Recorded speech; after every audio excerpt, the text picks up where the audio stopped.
ఒకోసారి మన లోపల ఉండే అసూయే మనల్ని నాశనం చేసే అతి పెద్ద శత్రువు అవుతుంది. మరి అసూయ, స్వీయ విధ్వంసం ఈ రెండూ కలిస్తే ఎంత భయంకరంగా ఉంటుందో చూపించే ఓ ఆధునిక కథను ఇప్పుడు చూద్దాం. సమయం రాత్రి 2:47 ఊరంతా గాఢ నిద్రలో ఉంది.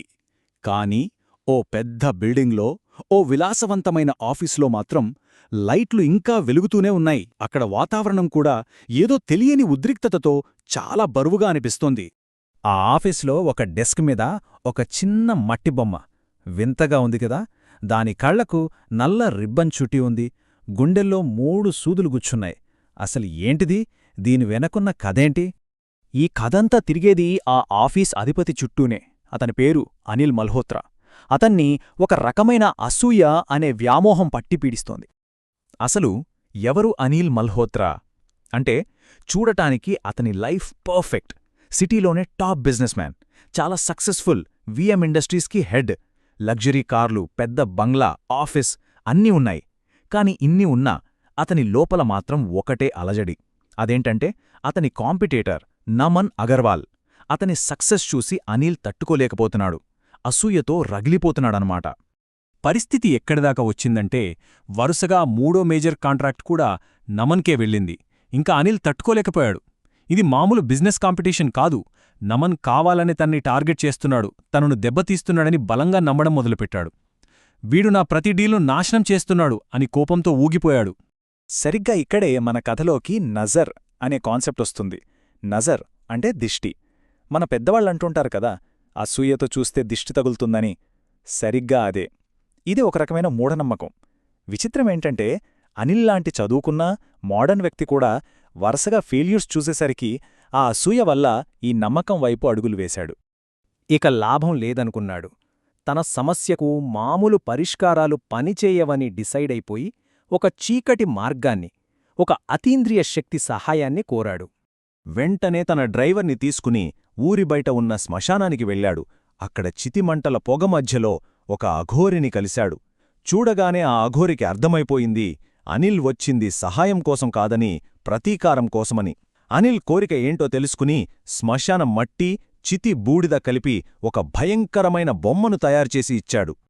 ఆ బొమ్మను అనిల్ చేతిలో పెడుతూ ఆ అఘోరి ఒకే ఒక్క కండీషన్ పెట్టాడు. ఇది చాలా ముఖ్యమైనది.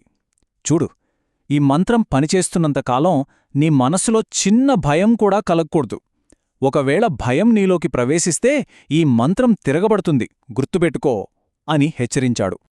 కాని అప్పటికే గెలుపు మీదున్న అహంకారంతో అనిల్ ఆ మాటలు పెద్దగా పట్టించుకోలేదు. భయమా, నాకా అనుకున్నాడు. ఇక విజయం తనదే అని పూర్తిగా నమ్మేసి నమన్ ఫోటో అతికించి 3 సూదులు గుచ్చిన ఆ బొమ్మను తీసుకుని వచ్చేశాడు. ఆ శపించబడిన బొమ్మ అనిల్ ఆఫీస్లోకి అడుగుపెట్టిన క్షణం నుంచే అతని ఫేట్ పూర్తిగా మారిపోయింది. అదృష్టం అతన్ని వరించడం మొదలుపెట్టింది. ఇప్పుడు చూడండి పరిస్థితి ఎలా మారిపోయిందో. ఒకవైపు అనిల్ మల్హోత్రా వరుసగా కొత్త కాంట్రాక్టులు గెలుచుకోవడం, ఇంకా పెద్ద బంగ్లా కొనడం, మొత్తం మీద పూర్తి విజయం సాధించాడు. మరోవైపు నమన్ అగర్వాల్, అతని ప్రాజెక్టులన్నీ ఫెయిల్ అవ్వడం మొదలయ్యాయి. కంపెనీకి పెద్ద నష్టాలొచ్చాయి. చివరికి ఓ కార్ యాక్సిడెంట్ కూడా అయ్యింది. అంటే మంత్రం బాగానే పనిచేస్తున్నట్లు కనిపించింది. ఇక అనిల్ ఆనందానికి అవధుల్లేవు. తనే గెలిచానని, తన శత్రువు ఓడిపోయాడని సంభరపడిపోయాడు. విధిని కూడా తానే శాసించగలనని వెర్రవీగాడు. ఈ ప్రపంచం ఇప్పుడు నా కాళ్ల దగ్గర ఉంది అని గర్వపడ్డాడు. అయితే ఈ విజయం, ఈ ఆనందం ఎక్కువ కాలం నిలవలేదు. నెమ్మదిగా అనిల్ కట్టుకున్న ఈ అద్దాల మేడలో పగుళ్లు మొదలయ్యాయి. ఏం జరిగిందంటే, కొన్ని వింత సంఘటనలు మొదలయ్యాయి. ఆఫీస్లో ఉన్న బొమ్మ ఉన్నట్టుండి దానంతట అదే కదలడం చూశాడు. ఒకరోజు కలలో నమన్ కనిపించి, జాగ్రత్త, మంత్రం తిరగబడుతుంది అని హెచ్చరించాడు. ఇలాంటివి చూసేసరికి అనిల్ ఆత్మవిశ్వాసం సన్నగిల్లడం మొదలయ్యింది. అతని గుండెలో మొదటిసారి భయం అనే ఆలోచన పుట్టింది. ఇక అప్పట్నుంచి తనలో తానే మదనపడటం మొదలుపెట్టాడు. అయ్యో, ఇదంతా నా భ్రమా? నేనే ఎక్కువగా ఆలోచిస్తున్నానా? లేక నిజంగానే ఏదో జరగకూడనిది జరుగుతోందా అని తనను తానే ప్రశ్నించుకున్నాడు. అలా అనుకుంటుండగానే ఆ చివరి రాత్రి రానే వచ్చింది. సమయం మళ్ళీ అదే 2:47. డెస్క్ మీదున్న బొమ్మ ఒక్కసారిగా గట్టిగా ఊగడం మొదలుపెట్టింది. ఆఫీస్లో లైట్లన్నీ భయంకరంగా ఫ్లిక్కర్ అవుతున్నాయి. అంతలోనే ఆ బొమ్మ తల నెమ్మదిగా దానంతట అదే తిరిగింది. అన్నిటికన్నా పెద్ద షాకేంటంటే ఆ బొమ్మ మీదున్న ఫోటో మారింది. అదిప్పుడు నమంది కాదు, అది అనిల్ సొంత ఫోటో. అంతే, ఆ గది మొత్తం అఘోరి గొంతుతో నిండిపోయింది. నేను ముందే చెప్పాను కదా, నువ్వు భయపడితే ఈ మంత్రం తిరగబడుతుందని. ఆ క్షణంలో అనిల్కి అంతా అర్థమైపోయింది. అఘోరి చెప్పింది నిజమైంది. తన కథ ముగిసిపోయింది. ఇక అనిల్ కథ ముగిసింది. కాని ఇక్కడే మనం ఆలోచించాల్సిన విషయమొకటుంది. అసలు అతని నాశనం చేసిన నిజమైన శాపమేది? ఎక్కడ్నుంచొచ్చిందది? ఆ తర్వాత కొద్ది నెలల్లోనే అనిల్ జీవితం తలకిందులైంది. అతని వ్యాపార సామ్రాజ్యం మొత్తం కూలిపోయింది. కంపెనీ దివాలా తీసింది, ఆస్తులన్నీ పోయాయి. ఒకప్పుడు అంతటి విలాసవంతమైన జీవితం గడిపినవాడు చివరికి వీధిన పడి అడుక్కునే స్థితికొచ్చాడు. ఆ తిరగబడిన మంత్రం అతన్ని పూర్తిగా నాశనం చేసేసింది. ఒకరోజు పూర్తిగా కోలుకున్న నమన్ వీధిలో దయనీయ స్థితిలో ఉన్న అనిల్ని చూస్తాడు. అప్పుడొక మాటంటాడు. నిన్ను బయటివాళ్లు ఎవరూ నాశనం చేయలేదు అనిల్. ఇదంతా నీ సొంత దిష్టి.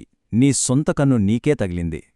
ఆ మాటతో కథలోని అసలు నీతి మనకర్థమవుతుంది. చూడండి, అనిల్ను నాశనం చేసింది ఆ మట్టి బొమ్మో అఘోరి మంత్రమో కాదు.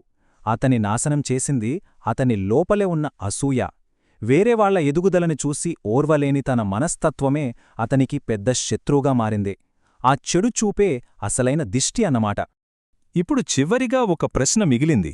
ఈ మొత్తం కథలో ఆ బొమ్మ, అఘోరి వీళ్లు రాక్షసులా? లేక ఇతరుల నాశనాన్ని కోరుకున్న అనిల్ అసలైన రాక్షసుడా? ఆలోచించండి.